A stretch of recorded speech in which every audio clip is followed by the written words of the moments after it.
আসসালামু আলাইকুম, আমি দেলার হোসেন হিরণ ইউএসবি ডিভিশনের পক্ষ থেকে দূর এবং কাছে দেশ এবং বিদেশে যেখান থেকে আমাকে আমার ভিডিওটি দেখবেন, ফ্লোরিডা আমেরিকা থেকে সবাইকে জানাই আরেকবার পান্ডালা প্রীতীয় শুভেচ্ছা। আজকে আবার মালয়েশিয়া নিয়ে একটু কথা বলতে চাই এবং কিছু ভিডিও ইউটিউবে দেখছি এবং নিউ পত্রিকা পড়ছি, ওই ভিডিও এবং কথাগুলি পত্রিকার কথাগুলি আমি ভিডিওর মাধ্যমে শেয়ার করতে চাই। আসলে অ্যাকচুয়ালি কোনো গুড নিউজ নাই ভাই, কারণ বাংলাদেশে একটা গুজব ছড়াইছে, সেই গুজবের পরিপ্রেক্ষিতে এই নিউজটা করতেছি। কারণ এই নিউজটা পড়ার পরে আমিও এমন কোনো সাইট নাই মালয়েশিয়া বাংলাদেশের সেই প্রবাসী কল্যাণ মন্ত্রণালয় কুয়ালালামপুরের বাংলাদেশ এমবেসি সব জায়গায় সব সাইডে আমি খুঁজছি, কিন্তু ভাই না, কোনো জায়গায় ভাই এটার কোনো সত্যতা যাচাই করতে পারিনি। তা ঘটনা হচ্ছে, গত কয়েকদিন ধরে সোশ্যাল মিডিয়া, ইউটিউব, হোয়াটসঅ্যাপ গ্রুপে বিভিন্নভাবে মানুষ পোস্ট করতেছে যে বাংলাদেশ থেকে ওই যে কলিং ভিসা নেওয়ার জন্য 25টি রিক্রুটিং এজেন্সির নাকি ওরা অনুমোদন দিচ্ছে এবং সেটা চূড়ান্ত পর্যায়ে। সেটা নিয়ে বিভিন্নভাবে বিভিন্ন গুজব ছড়াইতেছে। কেউ বলতেছে 5 তারিখ থেকে লোক নেওয়া শুরু করে দিব, কেউ বলতেছে 10 তারিখ, কেউ আবার বলতেছে যে কোনো সময় এটা হয়ে যাবে, মেডিকেল শুরু হয়ে যাবে। ব্যাপার হচ্ছে কি, বাংলাদেশে ভাই কী করবো ভাই, বাংলাদেশ এমন একটা দেশের আমরা জন্মগ্রহণ করছে, এই দেশের মানুষ ভাই করতে লজ্জা লাগে ভাই, আপদমস্ত ভাই সব হলো প্রতারক ভাই, প্রতারণা করতে চায়। মানুষ আছে অনেক, মানুষে নিজে উপকার করলে হয়তো সে কৃতজ্ঞতা বোধ করবো। একজনের উপকার করলে এইভাবেই তো মানুষ চলে, আমরা তো হিউম্যান, আমরা তো মানুষের কাছেই তো হেল্প চাবে ভাই। ওই যে ভূপেন হাজারিকার কথা, মানুষের জন্য, জীবনের জন্য। কিন্তু ভাই এই জিনিসটা এখন আর নাই ভাই, সবাই আছে যে যেমনি পারে প্রতারণা করার চিন্তা ভাবনা করতেছে। তা পত্রিকায় একটা নিউজ আছে, নিউজটা আপনাদের সাথে আমি একটু শেয়ার করি। কি বলছে পত্রিকাতে? মালয়েশিয়ার 25 এজেন্সির তালিকায় এ নিয়ে মন্ত্রণালয়ের সতর্কবার্তা। মালয়েশিয়ায় কলিং ভিসায় বাংলাদেশি কর্মী পাঠানোর জন্য 25টি রিক্রুটিং এজেন্সির তালিকা প্রকাশ। সামাজিক যোগাযোগ মাধ্যমে ছড়িয়ে পড়া এমন একটি খবর সম্পূর্ণ ভিত্তিহীন। দেশটির মানদণ্ড সম্প্রদায় মন্ত্রণালয় কোনো ধরনের তালিকা এবং নোটিশ প্রকাশ করেনি বলে নিশ্চিত করেছেন একাধিক সরকারি সূত্র। নিউজটা আমি একটু বিশ্লেষণও করি যদিও, কারণ অনেকে বলেন ভাই শর্টকাট কথাটা বলে, ভাই শর্টকাট কথা বললে তো আর ভাই ইউটিউব করার উদ্দেশ্য হলো ভাই আপনারা যাদের বোঝার জন্য। অনেকে হয়তো অ্যাডভান্স ভালো বুঝেন, তারা এক কথায় বুঝে নেন, আবার অনেকে আসেন একটু বুঝতে সময় নেন ভাই, তাদের জন্য ভাই একটু ভিডিওটা একটু লেন্থি করে। আপনারা মনে করেন না যে ভাই এই ভিডিওতে আমার ইনকাম হবে, সেই ইনকামে আমার চলতে হবে না ভাই। আমি আবারও বলি, আমি কোনো ইউটিউব বাণিজ্য ভাই আমি করি না। ইউটিউব করি আমি একটা প্ল্যাটফর্ম, যে প্ল্যাটফর্মের মাধ্যমে মানুষকে উপকার করা যাবে। কারণ উপকার করতে হলে তো একটা সোর্স লাগবে। আমি মনে করি যে ইউটিউবের মাধ্যমে আমি দেশবাসীর উপকার করার চেষ্টা করি, এটাই একটা সোর্স। যাই হোক, এই খবরটা পৌঁছানোর পরে, কারণ এই তালিকাটা করবে, আমি আগেই বলছি যে এবারের মালয়েশিয়া লোক পাঠানোর ডিসিশনটা হলো সরকার টু সরকার। মালয়েশিয়ার সে আগের মতো সিন্ডিকেট নাই যে 2-10টা এজেন্সি আছে এবং প্রাইভেট কোম্পানি আছে তারা পাবে না ভাই। এইবার কিন্তু সেই সুযোগ নাই ভাই। এইবার কিন্তু মালয়েশিয়ান গভর্নমেন্ট লিস্টেড মালয়েশিয়ায় অবস্থিত রিক্রুটিং এজেন্সি এবং বাংলাদেশে অবস্থিত সরকারিভাবে নিয়োগপ্রাপ্ত যে এজেন্সিগুলি, যেগুলো সরকার অনুমোদন করে ভাই, লাইসেন্স পাওয়া সরকারের ফাইনাল অনুমোদন নাই। এটা দেখতে হবে আপনি কী পরিমাণ লোক পাঠাইছেন, কী পরিমাণ আপনার এক্সপিরিয়েন্স আছে, লোকবল কীরকম, আপনার নেওয়ার ধরন কী, বিগত 5 বছরে আপনার রেপুটেশনটা কী ছিল, আপনার কী পরিমাণ আপনি সরকারে এফোর্ট দিচ্ছেন, এইগুলোর উপরে যাচাই বাছাই করে কিন্তু এইবার রিক্রুটিং এজেন্সিগুলি নির্দিষ্ট করবে।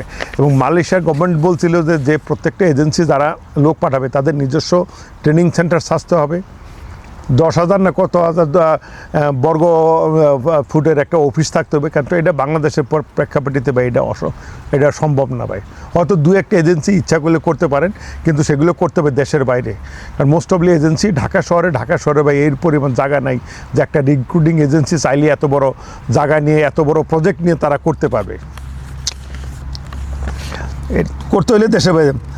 আর এই নিউজ পেপার যেহেতু আজকে ভিডিওতে পাই, একটা ইউটিউবে দেখে মনে করছি যে এই ভিডিওটা আমার আপলোড করা দরকার। আজকে হলো 11 তারিখ, এটা হলো ডিসেম্বরের 1 তারিখে সোমবার 1 ডিসেম্বর বিভিন্ন ফেসবুক পেজ, হোয়াটসঅ্যাপ অনুমোদিত অনলাইন প্ল্যাটফর্মে ছড়িয়ে থাকা কথিত নোটিশের দাবি করা হয় যে মালয়েশিয়া সরকার 25টি রিক্রুটিং এজেন্সিকে অনুমোদন দিয়েছেন, তবে অনুসন্ধান করে দেখা গেছে এ ধরনের কোনো নথি মালয়েশিয়ার সরকারি ওয়েবসাইটে বা অফিসিয়ালে নেই।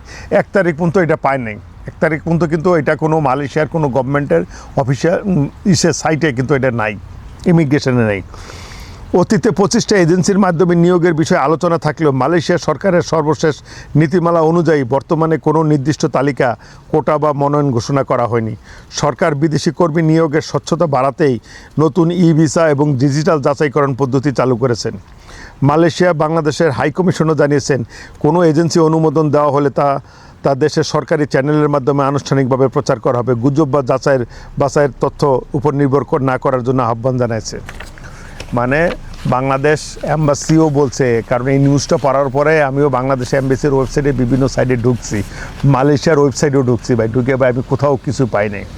তো বাংলাদেশ অ্যাম্বাসির যে মুখপাত্র যে তারা বলতেছে, যদি এই ধরনের কোনো 25টা রিক্রুটিং এজেন্সি যদি তালিকাভুক্ত হয় মালয়েশিয়ান গভর্নমেন্ট এবং বাংলাদেশ গভর্নমেন্টের মাধ্যমে, যদি সমঝোতার মাধ্যমে যদি তালিকাভুক্ত হয়, অবশ্যই ওরা বলছে বাংলাদেশের যে লোকাল প্রত্যেকটা টিভি চ্যানেল আছে, চ্যানেলে ওরা জানায় দিবে যে নির্দিষ্ট এই 25টা এজেন্সি এরা মালয়েশিয়া এবার কলিং ভিসার লোক পাঠাবে। তবে ভাই আমি যেটুক বুঝি ভাই, মনে হয় না ভাই এই বছর আর পারবে, যদি মালয়েশিয়ান গভর্নমেন্ট যদি সময় না বাড়ায়। কারণ ওদের টাইমলাইন ছিল 31শে ডিসেম্বর। কারণ বাংলাদেশের যে মানে যে গভর্নমেন্ট এখন আছেন, তত্ত্বাবধায়ক হোক আর এমনি যেই সরকারি হোক আছে, ওরা ভাই আছে নির্বাচন নিয়ে ব্যস্ত আছে, ওদের ভাই কোনো মাথা ব্যথা নাই। আপনারা মালয়েশিয়া যাবেন না কী করবেন, এদের কারও কোনো মাথা ব্যথা নাই।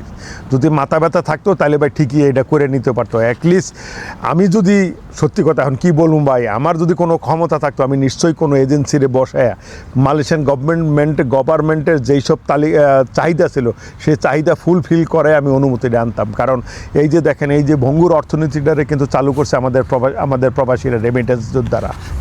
রেমিটেন্স না পাঠাইলে গতকালকে পর্যন্ত শুনছি প্রায় 1 বিলিয়নের মতো টাকা অলরেডি চলে এসেছে মাত্র 11 তারিখ। তো কী পরিমাণ টাকা রেমিটেন্স বিদেশ থেকে আসতেছে, অলমোস্ট 3 বিলিয়ন, নভেম্বরে প্রায় 3 বিলিয়ন ডলার আসছে। তাহলে অর্থনীতির চাকা ওভারঅল বাংলাদেশ প্রবাসীরাই, কারণ গার্মেন্টস সেক্টর ধ্বংসের পথে ভাই। তাহলে এই প্রবাসীদের উপরে নির্ভর করে যেই গভর্নমেন্টই ক্ষমতায় আসুক ভাই, রেমিটেন্স লাগবে। রেমিটেন্স ছাড়া তারা কীভাবে কী করবে, দেশ কীভাবে চালাবে ভাই? দেশের তো আরও অন্য কোনো আর্থিক নাই। আর সব তো হলো সিটার বাটপারে ভরা ভাই। সবাই আছে দুর্নীতি করবো, কেমনে লুটপাট করবো, সেইসব চিন্তাভাবনা। দেশের ভালো করবো, দেশের মানুষের ভালো, এইসব চিন্তাভাবনা করে না। আমার মতো যারা পেট ব্যাকল আছে তারা ভাই একটু চিন্তাভাবনা করে দেশকে অনেক ভালোবাসি। কারণ আজকে 30-35 বছর দেশের বাইরে থাকি, তো সত্যি কথা ভাই বাংলাদেশকে অনেক ভালোবাসি এবং বাংলাদেশের সর্বোচ্চ চেষ্টা করি বাংলাদেশের সুনাম যাতে ক্ষুণ্ণ না হয়, সুনাম অক্ষুণ্ণ রেখে ভালো কিছু করার চেষ্টা করি। তা যা হোক, যেই জন্য আজকের ভিডিওটা করা, যারা এই ভিডিওটি দেখবেন ভাই আপনাদের সবাইকে বলি ভাই, অ্যাটলিস্ট যদি কোনো নিউজ থাকে ভাই আমার চ্যানেলের মাধ্যমে আমি আমার জানানোর চেষ্টা করব। তবে কারো মানে গুজবে কান্না দিয়ে অপেক্ষা করেন, হয়তো সবুরে মেওয়া ফলে। একটা কথা আবার বলে রাখি, সবুরে মেওয়া ফলে। হয়তো এইবার হবে না, হয়তো মালয়েশিয়া লোক বাড়াইতে পারে। কারণ বাংলাদেশ থেকেও যেই পরিস্থিতি, ইন্ডিয়াও একই অবস্থা, নেপালও একই অবস্থা। এই 3 দেশের থেকেই মোটামুটি কথা ভালো শ্রমিক যায়।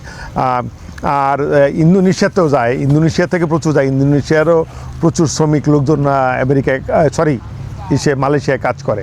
যাই হোক, আমার মনে হয় মালয়েশিয়া আবার গভর্নমেন্ট ডেট বাড়াবে। আমি আবারও বলি 31শে ডিসেম্বর ছিল মালয়েশিয়ার যে কোম্পানি লোক নেবে, সেই কোম্পানির মাধ্যম দিয়া বাংলাদেশি যারা যাবে, যারা সিলেক্টেড হবে, তাদের নাম, পাসপোর্ট নাম্বার রেজিস্টার্ড করতে হবে।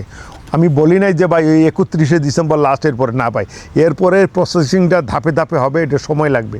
কিন্তু 31শে ডিসেম্বর পর্যন্ত ওই কোম্পানির সাথে এগ্রিমেন্ট হইয়া লোকের নাম দিয়ে, পাসপোর্ট নাম্বার দিয়ে চুক্তি করতে হবে, এটাই ছিল লাস্ট ডেট। আমি বারে বলি, এইটাই বোঝানোর চেষ্টা করতেছি। অনেকে আমার ভিডিও দেখে ভুল বলে যে ভাই 31শে ডিসেম্বর লাস্ট ডেট না ভাই, 31শে ডিসেম্বর লাস্ট ডে বলতে আমি এইটাই বোঝাতে চাইছি, ওই দিন আপনার নাম রেজিস্ট্রেশন করতে হবে এবং কোম্পানির এগেনস্টে, যেই কোম্পানিতে আপনি কাজ নিয়ে যাবেন সেই কোম্পানির এগেনস্টে।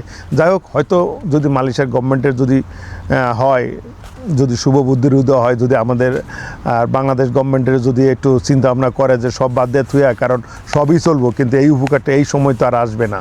কারণ যেভাবে রেমিটেন্স আছে, হয়তো যদি আরও 2, 4, 20, 50 হাজার লোক যদি মালয়েশিয়া যাইতে পারে, হয়তো দেখা গেলো রেমিটেন্সের পরিমাণ আরও বাড়বে। এতে হয়তো দেশের অর্থনীতিটা আরও চাঙ্গা হবে। আশা করি এই কথাটা মাথায় রেখে সবাই সরকারের সুদৃষ্টি কামনা করছি। কারণ যারা, আমার দ্বারা তো সম্ভব না ভাই, আমি শুধু ইনফরমেশন দিয়ে হেল্প করতে পারি।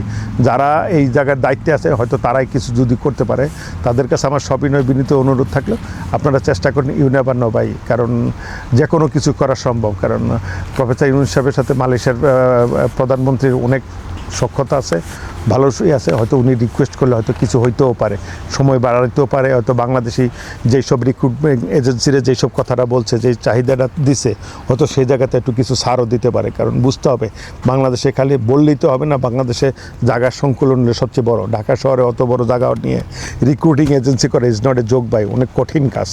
তারপরও বলবো, সব বিবেচনা করে আমি মনে মনে চাই, আল্লাহর কাছে দোয়া করে আল্লাহ যেন সব দেশের, 2 দেশেরই কর্তৃপক্ষের শুভবুদ্ধির উদয় হোক, এবং বাংলাদেশিদের আল্লাহ যেন বাংলাদেশিদের উপরে যেন একটু সহায় হন, এই আশা করে আজকে এই পর্যন্ত বিদায় নিচ্ছি। যদি আমার কথার মাঝখানে যদি কোনো ভুল ত্রুটি থাকে অবশ্যই ক্ষমা সুন্দর দৃষ্টিতে দেখবেন, কারণ আমিও ভুলের ঊর্ধ্বে নাই।